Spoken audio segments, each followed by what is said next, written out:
Virus की, जी हां, चीन में कोरोना वायरस का कहर जारी है। वहां हलाकतों की तादाद बढ़कर 200 के पार पहुंच चुकी है। चीन में इस वायरस से अभी तक की जो इत्तलात है 9,600 से ज्यादा अफराद मुतासिर हैं। इस सब के बीच कोरोना वायरस के बढ़ते असरात को देखते हुए आलमी सेहत इदारे यानी WHO ने आलमी इमरजेंसी का ऐलान कर दिया है। साथ ही साथ हिंदुस्तान, फिलिपाइन और तिब्बत में कोरोना वायरस से मुतासिर मरीजों की तस्दीक हो चुकी है। हिंदुस्तान की रियासत केरला से ताल्लुक़ रखने वाले तालिब इल्म में कोरोना वायरस की तशख़ीस हो चुकी है।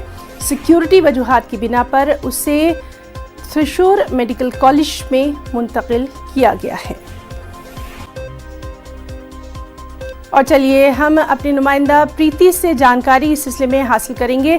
प्रीति, अभी तक की इत्तलात के मुताबिक एक तालिब इल्म जो कि केरला का है, चाइना में जो पढ़ रहा था, उसमें कोरोना वायरस के बारे में जानकारी मिली है। क्या कुछ और आगे?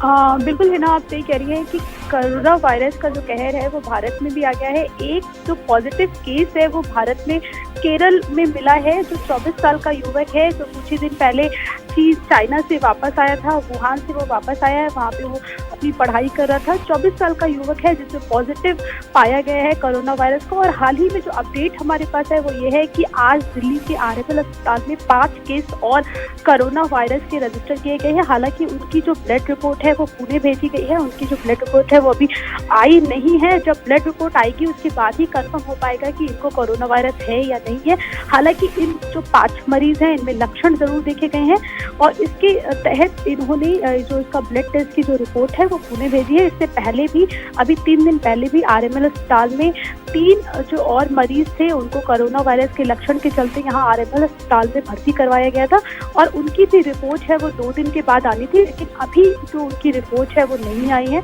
एक जो केस है वो केरल का है जो पॉजिटिव पाया गया है। लेकिन इसके साथ ही जो आज की सबसे बड़ी चीज है वो ये है कि WHO ने हेल्थ इमरजेंसी लागू कर दी है भारत में। ये हेल्थ इमरजेंसी लागू कर दी है और कहा है